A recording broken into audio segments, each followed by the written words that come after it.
Et c'est bon? C'est bon, tu peux Ok. commencer. Voilà. Bon, bonjour à tous. Bon, on n'est pas très nombreux là, mais c'est pas grave, c'est pas grave.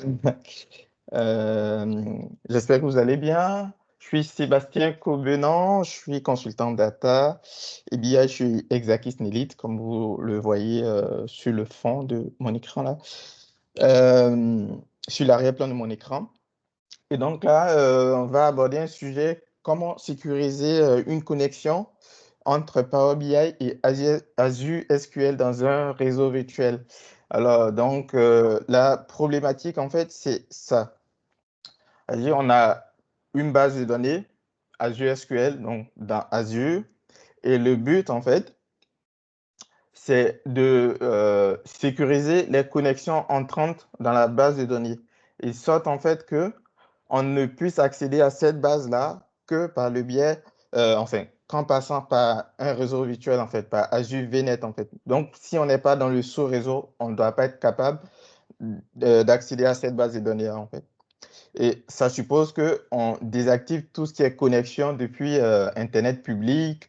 On désactive aussi les connexions depuis les services Azure. Parce que quand vous déployez une base Azure SQL, il y a trois façons de s'y connecter. Donc, il y a Internet public, les connexions Azure, donc, pardon, les services Azure. Donc, je ne sais pas, prenons par exemple un Azure Data Factory. Azure Data Factory doit être capable, enfin, si bien sûr euh, on active les connexions depuis les services Azure, un Azure Data Factory va pouvoir se connecter à Azure SQL et récupérer les données en fait. Mais ça aussi, on ne veut pas en fait. On veut que ce soit à l'intérieur d'un réseau virtuel, donc de Azure VNet. C'est à partir de ce réseau-là qu'on va pouvoir accéder euh, à la base de données en fait. Et l'intérêt de faire ça, bah, c'est d'assurer la sécurité en fait, pour être sûr, parce que depuis Internet public, bon, j'ai pas besoin de donner des précisions. Internet public, ça veut dire que tout le monde, alors tout le monde, pas tout à fait, si la personne n'a pas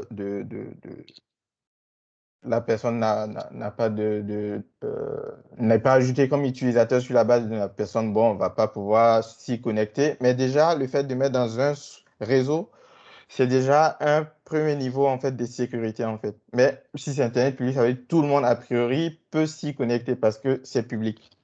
Euh, Désactiver et le deuxième mode de connexion en fait, donc c'est les connexions depuis les services Azure. Mais ce que ça veut dire, avec dans tout Azure, tout le monde peut s'y connecter. Pour quelqu'un qui a son tenant Azure, il va pouvoir s'y connecter parce que on a autorisé l'accès à tous les services Azure.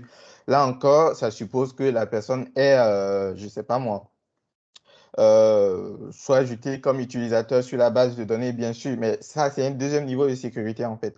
Mais le premier niveau de sécurité, c'est de désactiver les connexions depuis Internet public et déjà depuis les services Azure et restreindre vraiment les connexions à partir d'un réseau virtuel, en fait. Et donc, c'est ça la problématique, en fait.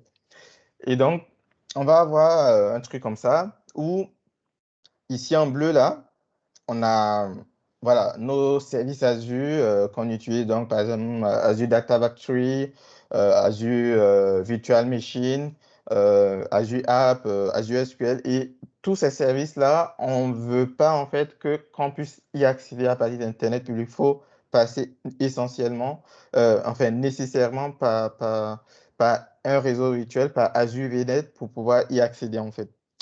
Et généralement, quand on a une telle architecture, alors, bah, on a demandé à ce qu'on ne puisse pas y accéder à partir d'Internet public. Bah, ça veut dire que moi, dans mon entreprise, je vais avoir un peu de mal à m'y connecter aussi, quoi, parce que je ne suis pas dans le réseau virtuel, en fait. Je suis dans un réseau on-prem dans mon entreprise, et là, j'ai des services Azure qui sont accessibles depuis un VNet qui est dans Azure. Du coup, comment est-ce que je fais pour que moi, je puisse m'y connecter? Alors, on fait généralement un peering. Alors, ne me demandez pas comment est-ce qu'on le fait. J'en ai jamais fait. Alors, la doc Microsoft est assez claire là-dessus. J'ai jamais vraiment besoin de le faire, mais bon, si j'en ai besoin, je peux lire la doc pour voir comment est-ce qu'on peut faire le peering. Mais voilà, c'est comme ça que ça se passe. C'est-à-dire, j'ai une VNet Azure et là, mon réseau on-prem, je fais un peering de telle sorte que finalement, c'est comme si j'étais dans le même réseau en fait. Le VNet Azure et mon réseau en local, finalement, c'est comme si on était dans le même réseau. Et donc, à partir de mon Power BI Desktop, de Management Studio, de Azure Data Studio et puis de n'importe quel outil se trouvant dans le réseau local de l'entreprise, je vais pouvoir me connecter à la base SQL ou bien à d'autres services qui sont accessibles depuis le VNet en fait. Maintenant, le vrai problème maintenant, c'est OK, j'arrive à me connecter à partir de Power BI Desktop. Je me connecte à la base de données, je crée mes rapports parce que je suis dans le même réseau. Maintenant, une fois que je publie mon rapport sur Power BI Service, comment est-ce que je fais? Bah, maintenant, pour pouvoir permettre à Power BI Service en fait, d'accéder au VNet et accéder à la base de données pour mettre à jour mes rapports en fait. C'est ça le vrai problème. Et pour cela, bah, on va faire un peu ce qu'on fait lorsqu'on a une base de données on-prem. On installe euh, ce qu'on appelle on-premises data gateway. Donc, on va installer des gateways en fait pour pouvoir accéder à ce réseau-là en fait. Et donc, là, on va simuler en fait ce qu'on fait lorsqu'on est on-prem en fait. Et pour cela, on va installer une VM dans le réseau dans lequel il y a le Azure SQL là. On va installer une VM dedans. Et dans cette VM, on va installer la on-premises data gateway, donc la gateway comme on l'aurait fait si on était on-prem en fait. Et là, il y a un network security group. On va ouvrir certains ports en fait pour permettre à Power BI Service de pouvoir accéder à la base en fait. Et voilà, une fois que c'est fait à partir de Power BI Service, voilà, ça c'est très connu. C'est la même chose qu'on fait lorsqu'on est on-prem. Et maintenant, à partir de Power BI Service, en fait, on va accéder à la base de données. Mais pour cela, il faut installer une gateway dans le réseau Azure VNet et ouvrir aussi des ports pour permettre en fait à Power BI Service en fait de pouvoir accéder à la base de données en fait. Donc ça, c'est la première solution. Et donc, bon, voilà, la mise en œuvre, il faut bien sûr que j'ai une base de données Azure SQL. Je vais désactiver tout ce qui est connexion depuis les services Azure. Je vais désactiver tout ce qui est connexion depuis Internet public. Donc maintenant, je suis sûr que ma base de données n'est accessible que dans le VNet. Et pour cela, je vais en fait provisionner une VM dans le même VNet en fait. Je vais ajouter un service endpoint pour SQL Server. Bon, on verra ce que c'est. Et après, je vais devoir installer maintenant une gateway sur la VM pour permettre en fait à Power BI Service d'accéder à ma base en fait. Et puis, comme je l'avais dit, configurer des règles de sécurité et installer la gateway. Je pense que j'ai dû mettre ça, j'ai dû mettre ça 2 fois, mais bon, c'est pas grave. Et configurer après la gateway en fait pour permettre en fait enfin, c'est ce, c'est ce qu'on fait lorsqu'on est on-prem en fait. On va aller sur le portail et voilà, configurer la gateway, créer une source de données sur la gateway en fait et lier nos rapports Power BI en fait à cette gateway, à la base qui est mise en place, enfin, à la base SQL qui est configurée sur la gateway en fait. Et donc là, on va passer à la démo. Et donc, là, j'ai un groupe de ressources là que j'ai appelé Power Saturday 2021, donc ressources groupe. Et dedans, qu'est-ce que j'ai? J'ai ici un VNet. J'ai ma base Azure SQL ici. Voilà, ma base Azure SQL elle est là. Et j'ai le Network Security Group que je dois utiliser et la VM sur laquelle je vais installer la gateway en fait. Et donc déjà, ça suppose que sur ma base SQL, j'aille désactiver tout ce qui est connexion depuis les services Azure et tout ce qui est connexion depuis Internet public en fait. Et quand on est sur la base Azure SQL, on va dans Set Firewall Rule. Et là, c'est ce que j'ai fait. Donc, j'ai désactivé ici. Donc, voilà. Là, si je mets no ici, bah, et que si je mets no, en fait, ça veut dire que je dois pouvoir y accéder depuis Internet public, en fait. Je ne sais pas si c'est le même lien, mais disons que, ouais, je reviens là sur la base et je vais prendre ici, euh, voilà, je crois que c'est la même chose, je ne sais plus. Voilà, j'ai ça, et là, le user, c'est ça, et le mot de passe, c'est ça. Et là, parce que j'ai permis en fait enfin, j'ai autorisé les connexions depuis Internet public, voilà, je vais pouvoir y accéder comme ça. Bah, peut-être que bon, c'est pas grave, je vais faire comme ça.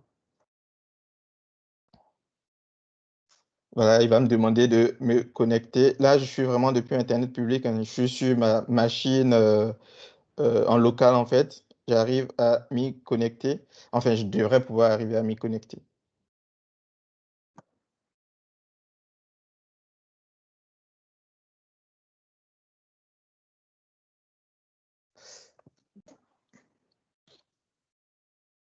Voilà, il va me demander d'ajouter firewall rule. Ça, c'est bon. Non, il ne veut pas. Bah, du coup, ce que je vais faire, c'est plutôt d'ajouter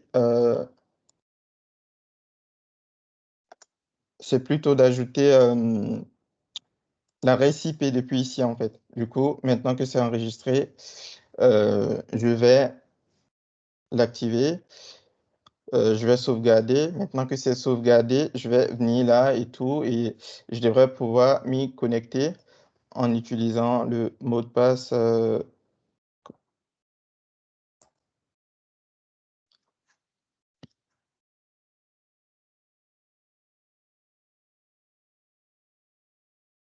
Ça peut prendre un peu de temps parce que pour déployer la machine, enfin la base de données SQL Server, j'ai utilisé. Ah ben non, en fait, je ne suis pas sur la base de données. Oui, c'est ça. Et donc, ici, je prends le mot de passe. Pardon, là, c'est la VM que j'ai déployée. Et ici, le user, c'est Power Saturday. Alors, je vais revérifier que euh, ma base de données, c'est bien, c'est bien ça.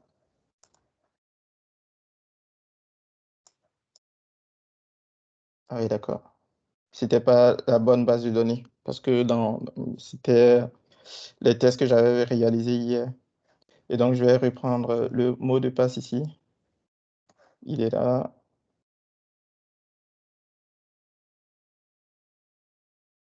Voilà. J'arrive à m'y connecter et là, j'ai ma base de données et tout. Pourquoi? Parce que là, j'ai autorisé tout ce qui est connexion depuis Internet public, en fait. Et donc là, je vais me déconnecter et je vais revenir sur la base de données et je vais désactiver tout ce qui est Internet, connexion depuis Internet public. Maintenant, si je sauvegarde et que je réessaie de m'y connecter, bah, a priori, je ne devrais pas pouvoir y arriver en fait. Voilà, là, il me dit, voilà, connection was denied since, enfin, connection was denied since denied public network access is set to yes. Donc, parce que j'ai désactivé tout ce qui est connexion depuis Internet, puis je ne peux pas y accéder en fait. Et donc, ce qu'on va faire maintenant, alors, c'est la même VM qui est là. Euh, c'est la VM que j'ai installée, mais pour le moment, je vais la fermer. Et donc, je vais revenir là sur ma base de données. Et ici, vous voyez, j'ai à partir du moment où ça c'est désactivé, je reviens là, j'ai configuré en fait ce qu'on appelle un private endpoint, donc qui va permettre de se connecter à cette base de données-là. Depuis, oui, qui va permettre de se connecter à la base de données en fait. Et il faut que je retrouve mon groupe de ressources.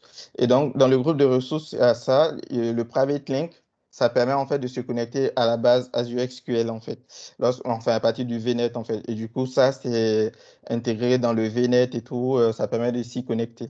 Et donc maintenant, ma VM qui est dans ce VNet-là, ce que je vais faire, c'est essayer de me connecter à la base depuis la VM en fait. Et donc pour ça, bon, je vais télécharger la VM. Bon, je l'avais déjà téléchargé, mais bon. Du coup, j'ai la VM là et je vais essayer de m'y connecter. Bon, il va me demander un mot de passe, je crois que c'est le même mot de passe que j'ai utilisé. Oui,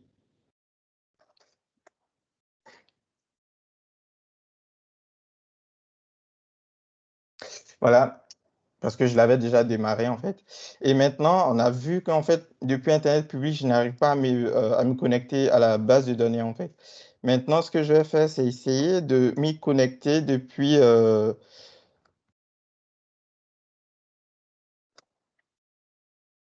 Azure Data Studio que j'ai installé sur la machine virtuelle et la machine virtuelle étant dans le réseau, je devrais pouvoir me connecter à la base en fait.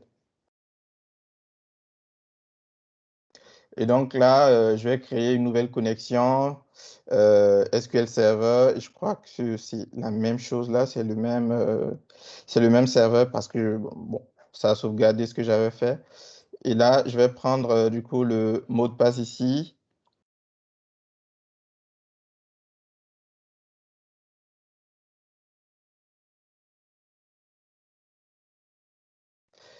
Voilà, ouais, j'arrive à me connecter à la base de données depuis une machine virtuelle qui est dans le même réseau que la base de données en fait. Et donc, ce qu'on va faire maintenant, c'est de créer un rapport Power BI en fait. Et parce que là aussi, le Power BI Desktop, je l'ai installé sur la même VM, donc qui est dans le réseau. Je devrais pouvoir, à partir du Power BI, accéder à la base en fait. Et donc, ce que je vais faire, bah, je vais sélectionner la connexion SQL Server. Et là, je vais mettre le nom du serveur de ma base de données, pardon, le nom de la base de données.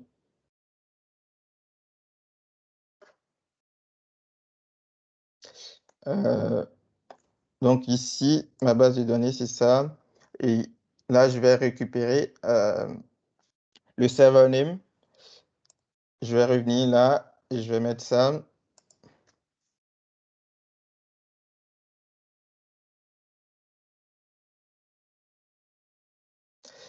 Voilà. Bon, je vais prendre l'authentification SQL Server. Et pour ça, il faut que je mette le user et le password. Donc, le nom d'utilisateur, c'est ça. Et le password, c'est ça.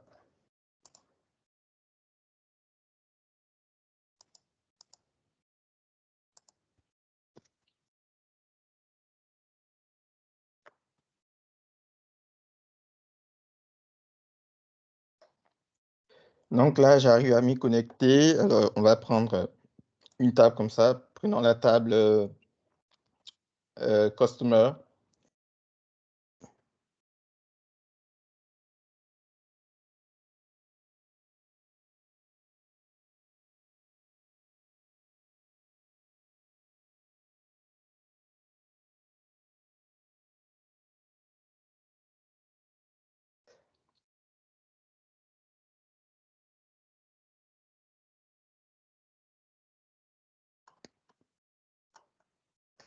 Voilà, j'ai la table qui est chargée, qui s'affiche. Et donc, bah, ce qu'on va faire, c'est essayer d'afficher le nombre de clients dans la table client, en fait.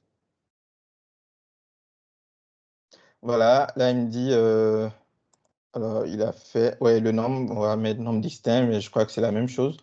Là, on a 845 clients dans la table client, en fait. Et donc, c'est juste pour faire les tests, voilà, on n'a pas besoin de développer un rapport entier. Et je vais publier, du coup, ce rapport-là sur Power BI Service, en fait.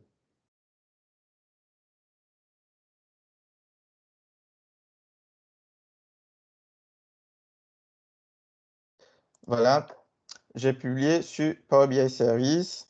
Et là, maintenant, ce que je vais faire, c'est accéder à ce rapport-là depuis Power BI Service, en fait. Là, il va me demander de me connecter.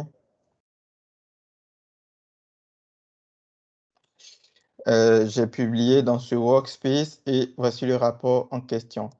Et bien sûr, je peux l'ouvrir, je vais retrouver les 845.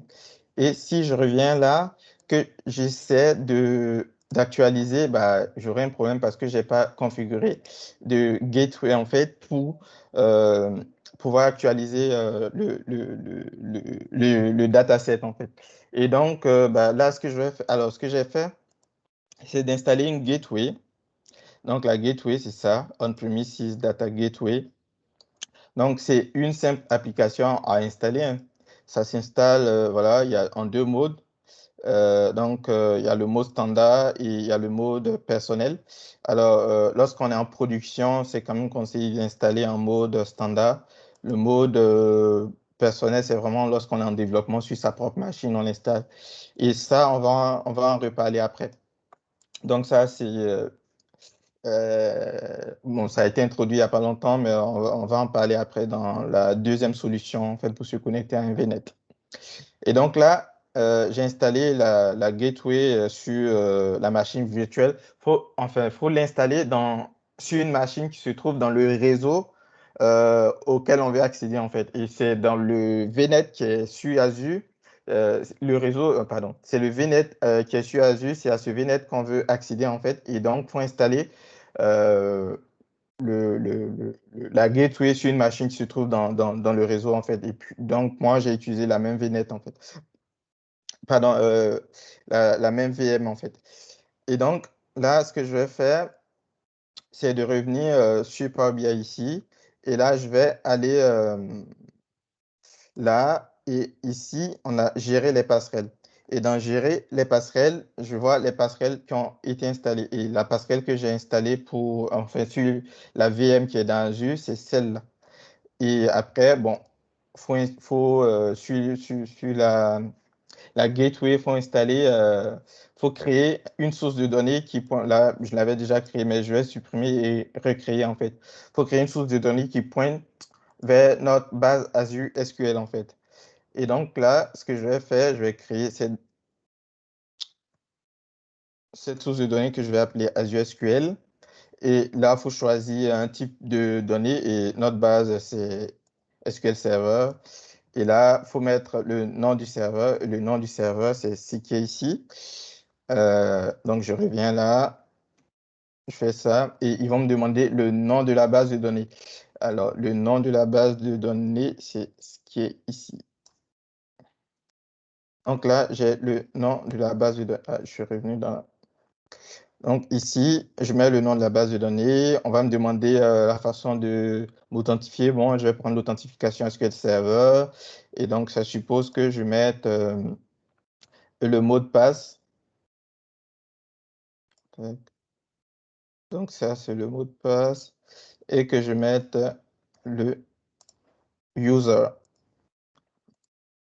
Donc, si j'ai bien tout configuré, voilà, il devrait arriver à se connecter à la base Azure SQL.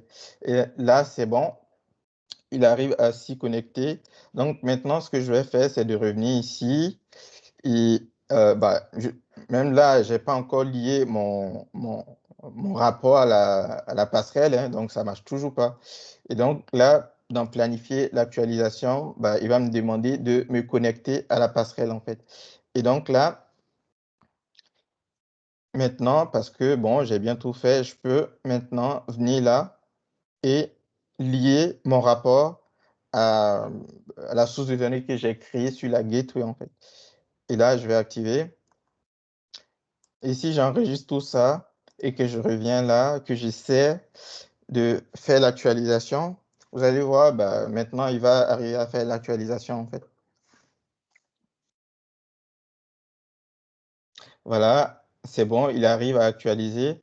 Et pour vérifier que ça marche, alors là, il est arrivé, il n'a pas mis de message erreur, donc ça marche, hein. Mais disons que là, bon, et on a 845.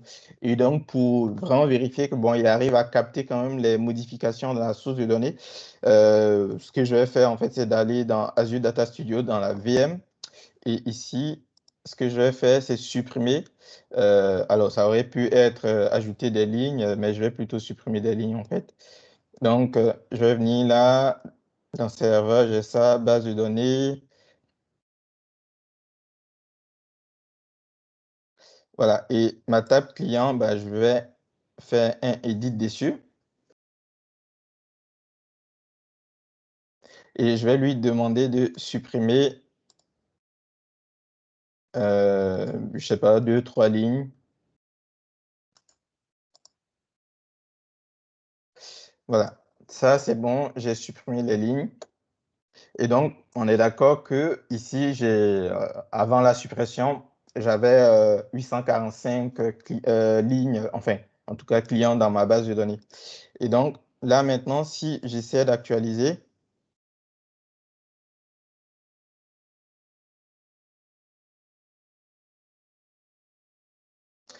voilà, il me dit il est arrivé à actualiser le dataset. Et du coup, maintenant, si j'ouvre mon rapport et que bon, j'actualise la vue, bon, voilà, j'ai 842. Et avant, j'avais 845 et j'ai supprimé trois clients de ma table client. Et là, maintenant, j'ai 842. Donc, on voit que Power BI Service est arrivé en fait à entrer dans le VNet, attaquer la base de données et récupérer les modifications qui ont été faites sur la base de données, en fait. Et donc, ça, c'est la première solution. La première solution, c'est d'utiliser une gateway et tout. Mais cette solution-là, bon, enfin, ça marche, hein. Mais le problème avec, bon, il faut installer quand même une VM. Et une VM, ça peut coûter cher et tout. Voilà. Du coup, on essaie quelque part de tâtonner un peu, de reproduire à peu près ce qu'on fait lorsqu'on est on-prem, en fait. Donc, c'est la même configuration à peu près, seulement que là, on a installé une VNet et tout, on a configuré, voilà. Ça marche très bien, mais il y a une deuxième solution. Alors, la deuxième solution, en fait, c'est d'utiliser ce qu'on appelle VNet Data Gateway. Et là, c'est aujourd'hui en public preview, c'est pas encore GA. Et apparemment, enfin, aujourd'hui en tout cas, c'est disponible que pour, Power BI, pour les utilisateurs Power BI Premium. Donc, lorsqu'on a Power BI Pro, on ne peut pas l'utiliser. Et donc, bah, si on a Power BI Pro, peut-être c'est d'utiliser la première solution que j'ai montrée. Voilà, on peut pas. Et en fait, on l'installe et c'est configuré aussi pour tout ce qui est Power Platform en fait. Donc Power BI, Power Automate, je sais pas, Power Apps et tout. Et donc, la configuration se fait en deux temps sur Azure et aussi et dans Power BI, Power Platform Admin Center. Et dans mes tests, je me suis rendu compte, bah, apparemment, il faut être administrateur Power Platform pour pouvoir faire la configuration, en fait. Et aussi, il faut, sur Azure, il faut avoir le rôle de Network Contributor pour aussi pouvoir faire ces configurations-là. Et les sources de données prises en charge aujourd'hui, en tout cas, il y a Azure SQL, il y a Synapse, Cosmos, etc., etc. Et alors pour mettre ça en œuvre, il faut ajouter ce qu'on appelle un fournisseur de ressources pour Power Platform dans la souscription Azure. Ça, on va voir dans quelques instants comment est-ce que ça se fait. Il faut créer aussi un sous-réseau dédié à Power Platform dans le VNet et dans Power Platform Admin Center. Bon, voilà. Il faut configurer la gateway en fait. Donc ici, on va, et après utiliser la gateway bien sûr. Et donc là, je vais changer de compte en fait parce que le compte que j'ai ici, ça ne me permet pas de faire ces manips là. Ce n'est pas lié à mon Power BI en fait. Enfin, je n'ai pas Power BI Premium sur le tenant Azure ici. Et donc, il y a Joël Crest, que certains d'entre vous connaissent bien, qui a bien voulu me permettre de travailler sur son tenant Azure.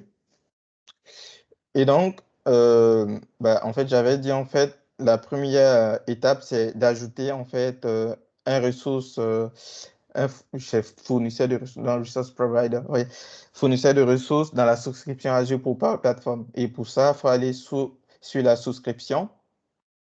Donc, vous voyez, on est en pay as you go. Donc, j'espère que je vais pas fait exploser sa facture. Et faut aller dans, ouais, quand on est ici, il faut aller dans Resource Provider, je sais pas où c'est. Tac, tac. Ouais, Resource Provider ici. Et là, voilà, pour les ressources providers qui ont été déjà enregistrés, en fait, vous voyez, il y a registered, ceux qui n'ont pas été enregistrés, vous avez not registered. Et donc, ce que nous, on va faire ici, c'est Power Platform de l'enregistrer. Et ça, je l'ai déjà fait parce que ça prend quand même quelques temps, quelques minutes. Et donc, je l'ai déjà enregistré. Mais voilà, par exemple, si vous voulez enregistrer Power BI, vous venez là et vous faites Register. Et là, vous voyez enregistrer, ça va enregistrer en fait. Et donc, pour faire ça pour Power Platform, ça c'est déjà fait. Donc, la deuxième étape en fait, c'est de venir dans. Alors, là, on est ici. Et le ressource groupe que j'ai créé, c'est ça. Et là, j'ai aussi la base Azure SQL que j'ai créée. Et ici, j'ai. Alors, pour le moment, je n'ai pas encore désactivé les connexions depuis Internet public. Et du coup, je vais désactiver les connexions depuis Internet public. Et pour ça, euh, vérifions, oui, c'est ça. Et pour ça, il faut que je crée un private endpoint. Et donc là, je vais l'appeler PS 2021-private endpoint.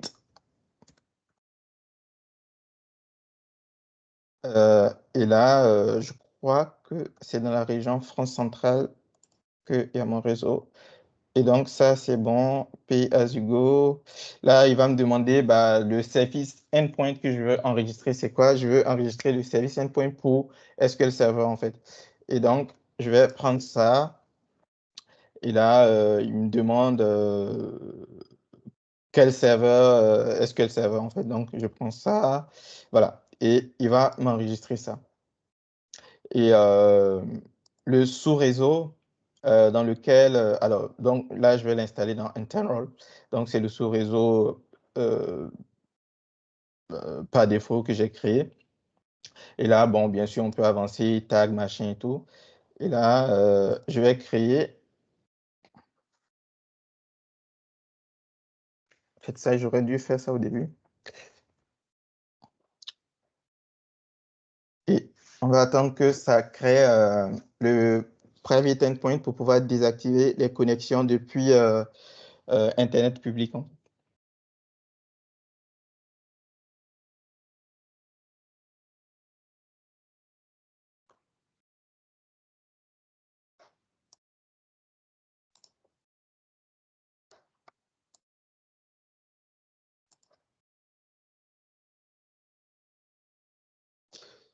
Sinon, en attendant, bah, parce que j'ai pas pour le moment désactivé tout ce qui est connexion depuis Internet public, bon, si j'essaie de m'y connecter, voilà, je vais y arriver en fait.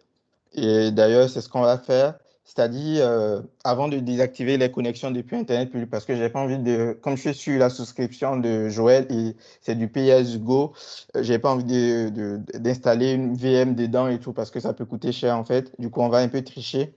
Je vais, à partir de Power BI, euh, à partir d'Internet public, me connecter à la base de données, prendre les données, créer mon rapport, publier et après venir désactiver les accès depuis Internet public en fait. Donc pour le moment, ce n'est pas désactivé. Et donc ce que je vais faire, c'est d'y ajouter mon adresse IP ici. Et donc, bah, non, on est ici. On va attendre que Power BI se lance pour que je puisse créer le rapport. Voilà, donc là, je suis dans Power BI et je vais choisir le connecteur SQL Server. Et non, c'est sur Chrome. Et donc là, je vais revenir là. Ah mince, j'ai pas sauvegardé ce que je viens de faire comme configuration en fait. Ouais, donc ouais, la récipe est déjà installée. Ok, c'est bon. Euh, du coup, je reviens là. Je vais prendre l'adresse du serveur. Je sais pas. Bon, je vais fermer ça. On n'en a plus besoin. Et donc, je viens dans Power BI ici et je mets le nom du serveur. Il va me demander de m'y connecter. Voilà, je vais prendre l'authentification SQL Server et bon, j'ai gardé le même user et le même mot de passe a priori. Oui.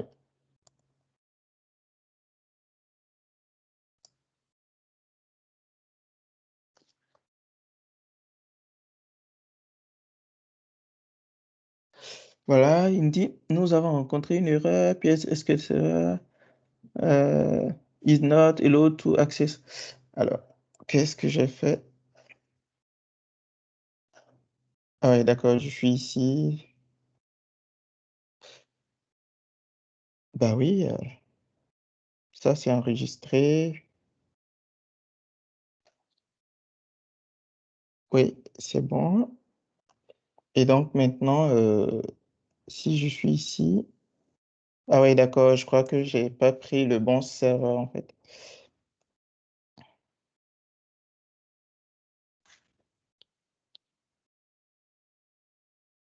Donc oui, je suis bien sur Chrome.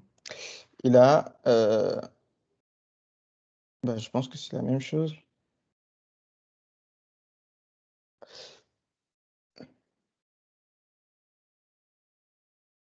Ah ouais, d'accord, j'ai ajouté le.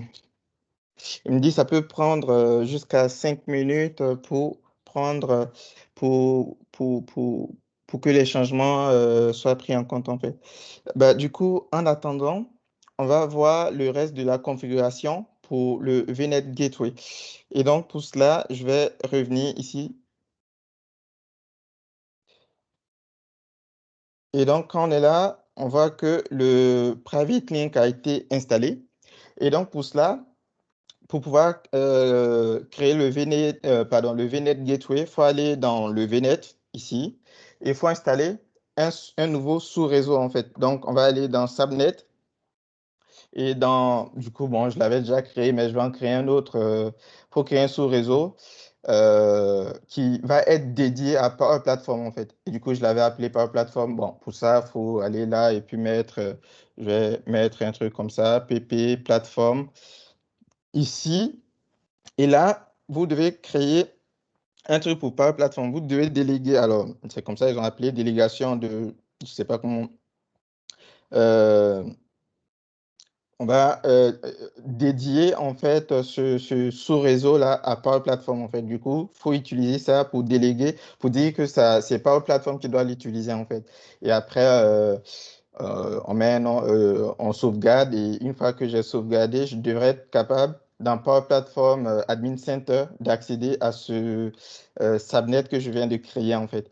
Et ce nom-là, c'est très important. Il ne faut pas utiliser Gateway, je ne sais pas comment ils l'ont appelé, Gateway, Gateway Subnet, parce que apparemment c'est un nom qui est réservé en fait.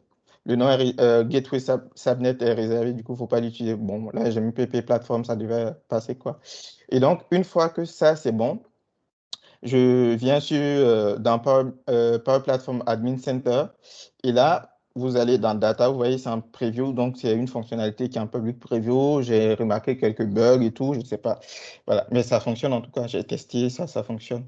Et là, je vais créer un VNet Gateway en fait. Et là, parce que je suis le tenant Power Platform, donc M365, c'est le même tenant que le tenant Azure, il devrait être capable de retrouver ma souscription Azure en fait. Et donc là, c'est du Pay as you go. Et là, une fois que c'est bon, là, mon ressource groupe dans lequel il y a le subnet que je veux, c'est ça. Et là, j'ai le VNet. Et là, je prends le subnet. Bah, j'avais déjà Power Platform, mais je vais prendre celui que je viens de créer, PPE Platform. Et là, il va me donner un nom. Alors, le nom, je peux le modifier, mais je vais garder ça. Et je vais sauvegarder tout ça, en fait. Voilà. En attendant, je vais venir essayer de créer mon rapport. Pour le moment, je peux toujours me connecter à partir d'Internet public. Et donc, voilà, il a créé ma gateway ici. Et donc, je vais revenir là et aller sur ma base SQL, récupérer ça. Alors, euh, donc, ça, c'est bon. Mon adresse IP est installée.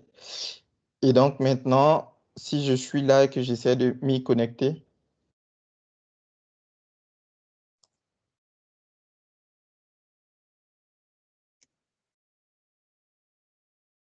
oui. Voilà, ça fonctionne. Là, bon, enfin, parce que je suis sur Internet public là. Je vais simplement créer le rapport. Une fois que je l'ai publié, bah, je vais désactiver la connexion depuis Internet public. Et là, maintenant, on va faire à peu près la même chose.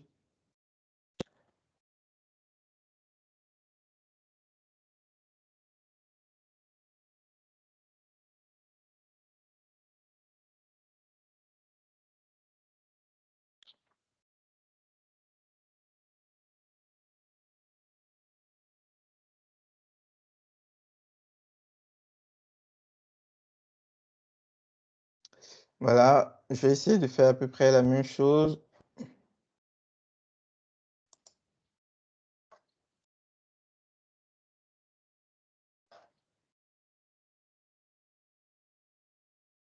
Voilà, il me dit il y en a 847 et customer. Alors là, je crois qu'il a, ouais, nombre, ok, ça marche.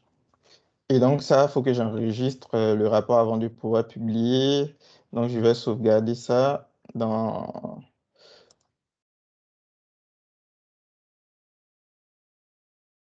Bon, je vais essayer de donner un nom.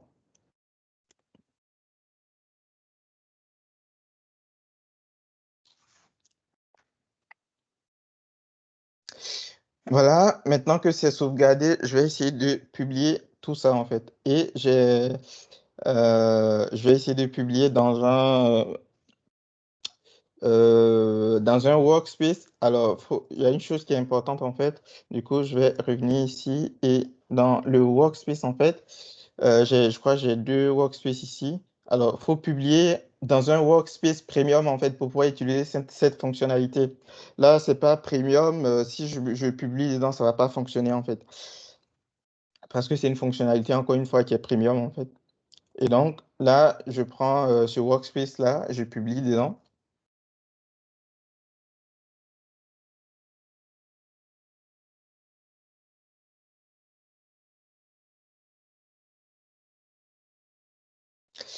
Voilà, c'est bon. Et maintenant, je reviens à chaque fois sur... Alors, je vais carrément fermer ça parce que... Voilà, je reviens là. Et si je vais sur ce workspace-là, bon, mon rapport, il a été publié. Maintenant, bah, si je l'actualise, ça va pas marcher parce que, bien sûr, là, encore une fois, euh, j'ai pas encore lié à ma gateway en fait. Et donc, ce qu'on va faire, c'est de désactiver les connexions depuis Internet public en fait. Voilà, maintenant que c'est fait, si j'essaie de m'y connecter, bon, a priori, ça va pas marcher, je vais pas le tester, mais voilà, vous voyez, j'ai bien désactivé en fait. Et maintenant, euh, je dois être capable d'actualiser mon rapport lorsque je suis ici sur Power BI en utilisant la gateway que je viens de configurer en fait. Et là, encore une fois, il faut que je sois dans un workspace premium en fait. Et le premium par user, apparemment, ça marche, c'est ce que j'ai. Bah, sinon, voilà. Et là, il faut que j'aille là et administrer les gateways. La gateway que je viens d'installer là, alors vous voyez, c'est PS 2021 VNet PP Platform. C'est exactement le même nom qui est ici. Donc, j'arrive à retrouver ici, en fait, lorsque je suis sur Power BI. Et là, je vais ajouter, voilà, finalement, la configuration, ça revient à peu près à la même chose que lorsqu'on a une on-premises data gateway, en fait. Et là, je vais donner un nom à ma source de données. Je vais l'appeler là encore Azure SQL. Et il faut que je vienne ici sur voilà, ma base de données ici et que je vienne récupérer le nom du serveur en fait.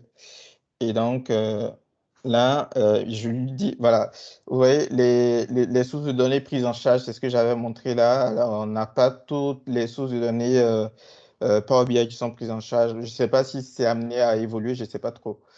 Et donc, je vais mettre le nom du serveur ici. La base de données, alors, ça s'appelle AdventureWorks LTS, comme ça.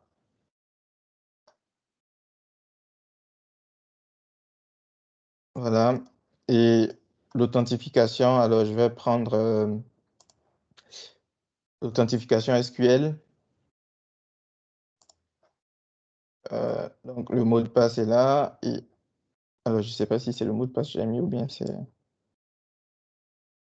Ouais, c'est ça. Et le user. A priori, ça doit fonctionner, voilà, et comme une gateway normale, je peux ajouter des utilisateurs si je veux et tout. Mais bon, voilà. Et si je teste la connexion, a priori, ça marche.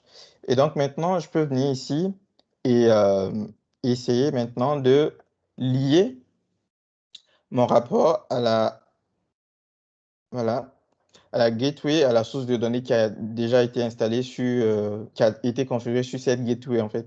Et là, je vais appliquer. Et si j'applique, maintenant, si j'essaie d'actualiser, a priori, ça doit marcher.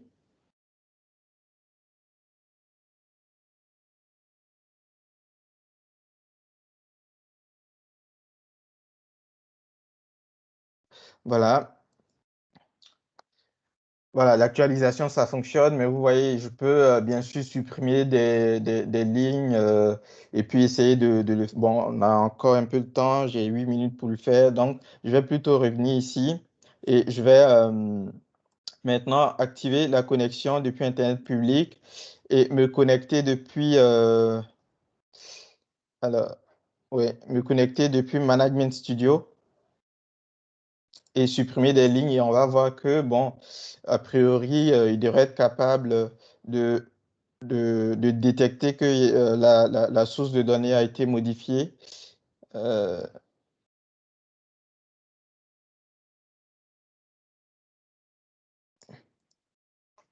voilà, donc là, je me suis connecté, j'ai ma base ici, la table, je crois, c'est la table client. Donc, je peux venir là maintenant et je vais faire un edit et puis je vais supprimer quelques lignes.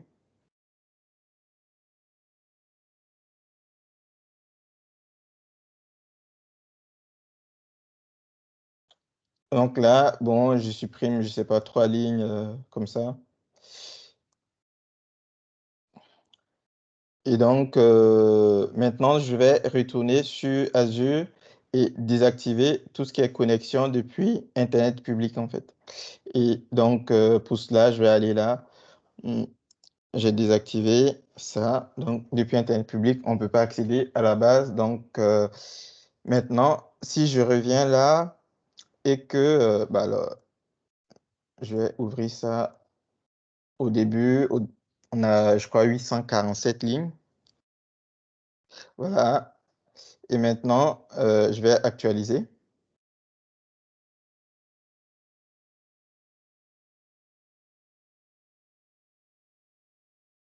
Voilà, maintenant que c'est actualisé, donc si je fais un refresh là, vous voyez, on a 844, j'ai supprimé 3 lignes, il est arrivé à capter les modifications qui ont été faites sur euh, la source de données en fait. Et donc, voilà, ça peut être intéressant à utiliser aussi. Là, c'est en public preview, donc c'est pas, je pense pas qu'il faut utiliser aujourd'hui en production, mais voilà, ça fonctionne en tout cas. Et voilà, donc c'est la fin de cette session. Et voilà, donc pour résumer, l'idée c'est, OK, j'ai une base de données dans Azure, mais pour protéger au maximum les connexions entrantes sur cette base de données-là, je vais désactiver tout ce qui est connexion depuis Internet public et tout ce qui est connexion depuis les services Azure en fait.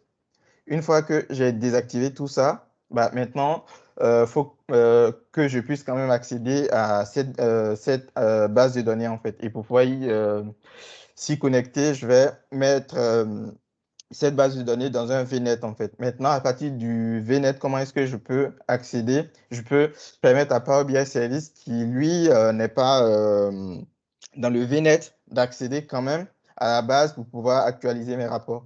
Et donc, il y a deux solutions. La première, c'est en installant une on-premises Data Gateway. Bon, comme on a l'habitude de le faire quand on est on-prem, mais dans une VM qui est dans le réseau dans lequel se trouve la base de données. Et la deuxième solution, en fait, c'est d'utiliser le VNet Gateway. Et après, apparemment, le VNet Gateway, ça, aujourd'hui, en tout cas, c'est une fonctionnalité premium et apparemment, ça va le rester. Donc, voilà, si on n'a pas de premium, peut-être faut utiliser des VM, mais bon, je pense que ça va être un peu plus coûteux et tout, en fait. Mais voilà, ça fonctionne en tout cas. Voilà, voilà, c'est tout pour moi. Je ne sais pas s'il y a des questions. Ah, dans la première solution sans premium, comment transmettre l'identité utilisateur depuis Power BI à l'identité? Ah oui, d'accord. Oui, alors ça, moi, je ne l'ai jamais utilisé, mais il faut utiliser en fait ce qu'on appelle, euh, du coup, c'est pour pouvoir utiliser l'authentification OAuth 2 en fait, pour pouvoir, faut utiliser Kerberos en fait. J'avais, donc ici, je crois, du coup, si je mets Power BI Service, je crois que c'est Passthrough, ça s'appelle. Donc, ça permet de euh, dataset in Power BI using. Par exemple, c'est un peu comme on veut utiliser du direct query, pass-through, euh, regardez.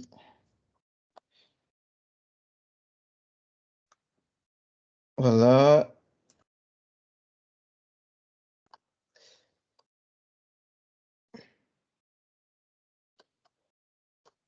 Là, ils ont mis tac, tac, tac. Ici. Ah non. Peut-être faut chercher Power BI.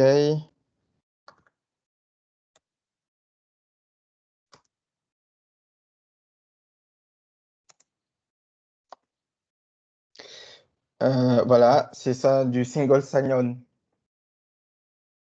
Pour utiliser le SSO, bah, on va vous demander d'utiliser Kerberos en fait pour pouvoir utiliser du single sign-on. Du coup, de sorte à l'utilisateur Power BI Service de pouvoir transmettre à la base Azure SQL en fait. Et pour ça, il faut installer Kerberos et tout. Et bon, apparemment, ça peut être un peu plus ou moins compliqué à installer et tout. J'avais déjà lu la doc, mais je ne l'ai jamais configuré moi-même en fait. Voilà, du coup, je ne sais pas si ça répond à la question. Mais je peux mettre le lien vers la doc, mais personnellement, je ne l'ai jamais installé, honnêtement.